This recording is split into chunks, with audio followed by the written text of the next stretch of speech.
Very puzzling. Yeah. Top 10. Colorado makes a good point. The program could really benefit from a top 10 win under the lights in front of a packed stadium. That would be a great look. I agree. It's going to be an unreal day to be at Indiana University. Oh, my God. You heard me say I got Peggy Goo tickets. Yeah. She doesn't come around Chicago too often, man. I know, dude. Peggy's awesome. No, I'm definitely going to be watching the game. I thought Goose was in town that weekend. Yeah, I know, dude. It's Chicago's the best. It's too many decisions to be made. It's too much. I wish I could be 3 places at once. Just one of those places. You get good enough headphones and 2 screens, and maybe you can be. I speculated the Don Fisher game recap for this week was going to hit like crack. I was right. It did hit like crack. Those are awesome. The Omar Cooper call, probably the highlight of it all. Yeah. So good. So good. He still got it. Still got his fastball. Oh, dude, he's throwing 100. Oh, yeah. He's definitely. Oh, he's full of Skeens, man. He's 102. Consistently. Yeah, he's bringing heat. No, Mizorowski. That's better. Did you see Signetti's comment about crushing beers? Yeah, apparently he cracks open one after a game. So that was mad funny. Did you see? That's the most human thing he's ever said in his time in Indiana. Crimson Quarry wrote an article about speculating like what beer it was and got like a bunch of different opinions across the Indiana like burnerverse, including like B-Town Moose and Hoosier Commish and Martha the Mop Lady, among like other like personalities. What do you think his beer is? I saw the answer and I can't even remember it. But I got the answer is confirmed. Yeah. Somebody confirmed the answer. We should track that down. How do we not make? We gotta track that down. We gotta get the answer. Chat. I need that answer ASAP. I'm gonna speculate though, since I'm new to the game. I didn't realize we were. Yeah, go ahead. For a guy like Sig, he's a Yinzer, old school, rugged. Probably goes Bud Light. Probably just keeps it simple. No? Is it more high end than that? Oh yeah. Okay.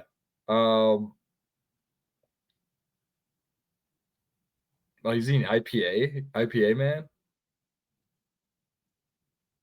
Am I getting warmer? I think you're getting warmer. I'm just trying to see if the answer is on Crimson Quarry's page. If not, then I'm just going to have to find it and post it later. Hold on. But popular choice in the article was Yingling. Yeah, I Googled it. They're like Miller Lite, Coors Light, Rolling Rock, and Miller High Light. Oh, I'm dead. While you're looking that up, we got class of 2026 clash in high school. Jaden Williams, Walker Bryson. That would be Massillon, I think, is the school in Ohio, and Rabun Gap in Georgia, which is a top 50 team in the country. So those two guys took a picture after the game. That was dope. But to see those two compete on the same field in high school, knowing they're going to be teammates next year, very cool stuff. Very cool. Who won? Rabun Gap whooped them. Yeah, that's amazing. How Walker Bryson do? My boy. I didn't see the stats, but he made a sick catch that I retweeted, and also Jade Williams had his first solo sack in that game. Yeah, there we go. 17 tackles, no solo sack in that game, which is kind of crazy. So the solo sack comes in a different game, but he's getting busy. Wolfpack D, baby. He's getting busy, man. He gets busy. Big shout out to Miles Price, who shouted out his blockers after receiving a quote unquote like verbal game ball from Kevin O'Connell after Monday Night Football last night. That was dope in his NFL/Monday Night Football debut. Shout out to Miles Price. Price. He fucked on my Bears, but I was gonna say, as a pseudo Bears fan, he looked good. Bad. He looked good, and they were talking smack over to him at the beginning, and he was holding his own, and he's finding himself a nice little spot in the league, and he's probably going to beat that NFL average of 3 years. Is what I'm alluding to. So good for him. The guy's just such a great teammate. Oh, Rhett Lewis confirmed the beer on his podcast. Already forgot from the drive home from work. Yeah, Rhett Lewis podcasts are awesome, whether it's the Big Red Carpet or what's the other one that he does with through Indiana football. But anything from Rhett Lewis is phenomenal stuff. So I'll have to catch that one later. The Starlight. Pitt Hoosier doesn't like how Don Fisher says no question about it all the time. You know, when you're a color guy, you gotta have a shtick, right? You gotta have your little thing. Like, you know how Collinsworth's like, here's a guy. Now here's a guy. That's Don Fisher's. No question about it. Tony Romo's got Omar Cooper, no question about it. He's gone off to the races. Yeah. Tony's got I don't know, Jim. I don't know, Jim. Gene, what are you seeing here, Gene? Gene, I need you. Oh. Starlight Signetti batch is back for a limited time. That's what Hoosier Connect was alluding to today. So if you're a fan of the batch or didn't get a chance to grab it the first time, definitely go check that out. Do you want to talk about the AP poll, Brad? Where are we? 23? No, I just want to talk. Well, there was the voter that came out today and was basically like, "Oh yeah, that's such a bad look." Hold on, I got the beer for you. They're at the Colorado's got the beer for us. It says Two Hearted.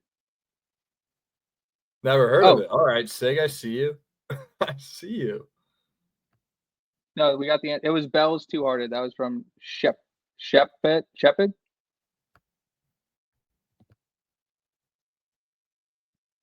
Appreciate it. Shout out to the chat. Coming in with answers.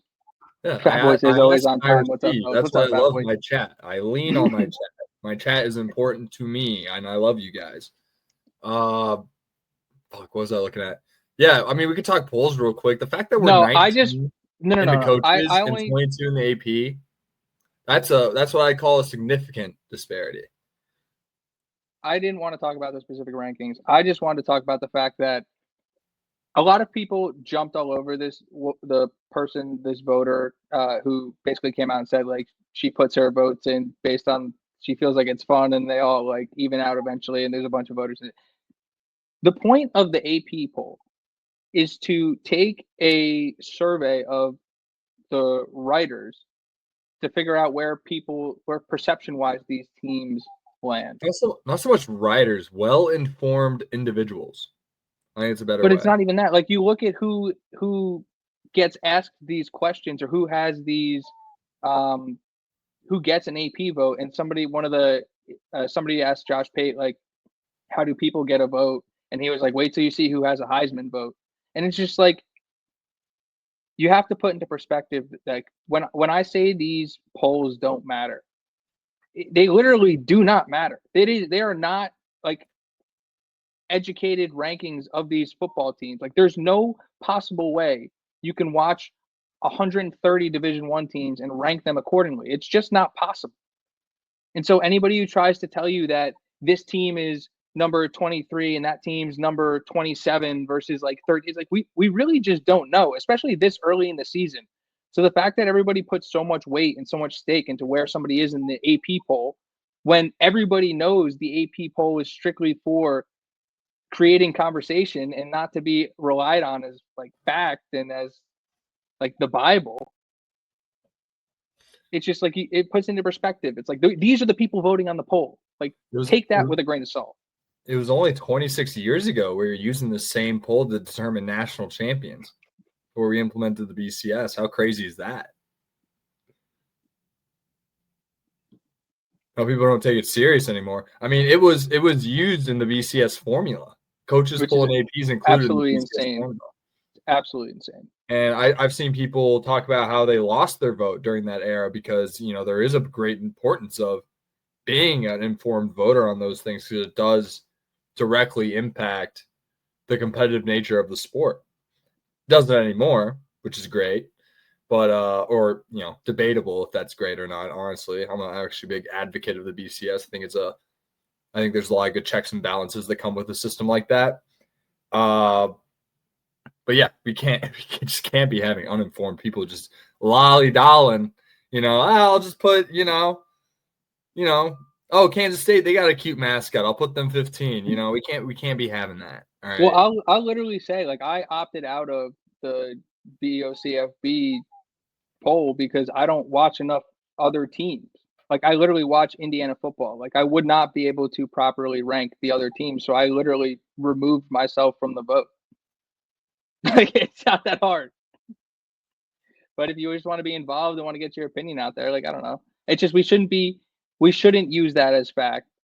We shouldn't base our opinions of these teams based on where the national writers rank them. We should go do our own research and see what the people on the beat are saying about the team and see how the talent stacks up and how the scheme stacks up. And then you make your evaluation based on football.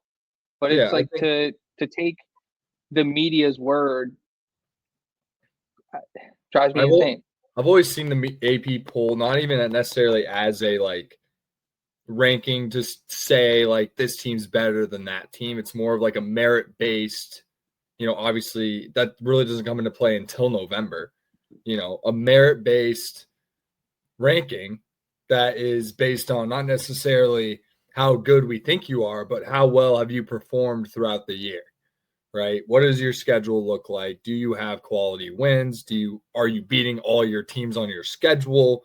Those are the things that matters, and that's wins. Like the more wins you get, the higher you go up on the AP poll, right? And if you lose the number one team in the country, you're not going to drop down that far, right? Only a couple of spots. So, I mean, that's how I always thought it went and should go. I think people have just really lost sight of that. I think a big reason of that is gambling. That's a whole nother kind of topic. Whole other can of worms. On that. Yeah. The other kind of cool thing, Brad, and I know correlation, causation, they don't exactly always go together, but I'm going to pat us on the back. Yesterday, Trevor Birch, who's been tweeting out the remaining tickets and percent sold metrics for Indiana football, tweeted out that Michigan State was 94% sold, UCLA was 93% sold, Wisconsin 87% sold. I tweeted out, who's joining me and you, Brad, at the UCLA game? And lo and behold, later today, Michigan State is now sold out. UCLA is now sold out. Limited availability for Wisconsin. That is now 7 straight Big Ten sellouts for Indiana. Looking at hopefully making that 8 very, very soon. I love what I'm seeing. We're making a big impact. That's all I've ever really wanted to do. I'm just doing this for fun. Love the game. I don't want any credit. I don't want any flowers. I just come on here and I talk ball with you guys, and I have the time of my life. But yes, John, we will meet at Nick's. Absolutely. Yes, John. Of course. The fabulous establishment of Nick's English Hut. Yeah, I got a couple of those in my pantry as well. And then right across the street, the upstairs. Yeah. But I get to the game at some point, Yeah, we're talking Friday. That's going to be a late kickoff, though. Yeah. It is. Well, I mean, Sig might want to punish UCLA, get them there early. Old 9 a.m. local kick for the boys. Just get them done. Competitive advantage. Get these guys out of there. You don't want them sitting around all day waiting for an Tino, you want to go to LA, Tino? How about you come back and play at 9 a.m.? Get cooked. Yeah. I brought it up to you, Brad, before we went on, but typically, like you like to see what like the sheer number of recruits and high level recruits that are popping in and out of Bloomington on any given game day. Sometimes there's just somebody that catches your eye though, and Gavin, I gotta get his name. But... Your kicker? Are you talking kicker? No, he's not a kicker. Gavin XL Coombs, nicknamed Mountain Monster, showed up on Indiana's sideline in a cowboy hat. I just thought it was epic. I want him. I thought it was epic. I want him bad. I haven't turned on any of the films. Mountain Cougar? Mountain Monster. Yeah. Yeah, I'll take the Mountain Monster. I'll have one Mountain Monster, please. Thank you. One Mountain Monster. Blank check. There you go. Mountain Monster. Welcome to my ball club. Yeah, Tino's definitely kicking himself right now. Brad, you want to take the floor on UCLA real quick. I wanted to, before we jumped into the. I really don't want to talk about UCLA is the thing. What's your panic level? Because I wrote down panic level. It was 100 after the Utah game. Like what are you talking about? It was 100 out of 10 after the Utah game. It was just like, wow. I mean, we've lost to Utah before, but not like this. That is a whole different beast. And 100 out of 10 home either. My days. And yeah, then they lose to UNLV. Just pitiful. A team that struggled with Idaho State 2 weeks ago. 2 weeks ago, they were struggling with Idaho State. They're able to clamp Nico and Quasi Gilmer, and they can't do jack shit. And JV and Thomas, they just not doing shit. And yeah, it's not looking good for just the whole program. You know, it's just not looking. None of it looks good. I gotta say, there was some scary talk about UCLA on the timeline today about football quickly becoming irrelevant and that they need to do something soon before the Big Ten thinks about dropping them. Yeah, I mean, that's a conversation that's about 6 months away. 20 years too late, maybe. I don't know. Like, holy shit, the amount of times I've heard stories of, you know, the Deshaun Jacksons and the Marshawn Lynches of the world. You know, UCLA is their top choice. Don't even look at them. Like, it's just insane the amount of, like, times they've denied a kid. They're a lot like Northwestern in that sense. The amount of times they've denied a kid for, you know, academic reasons. They didn't think they'd be able to go to the school instead of,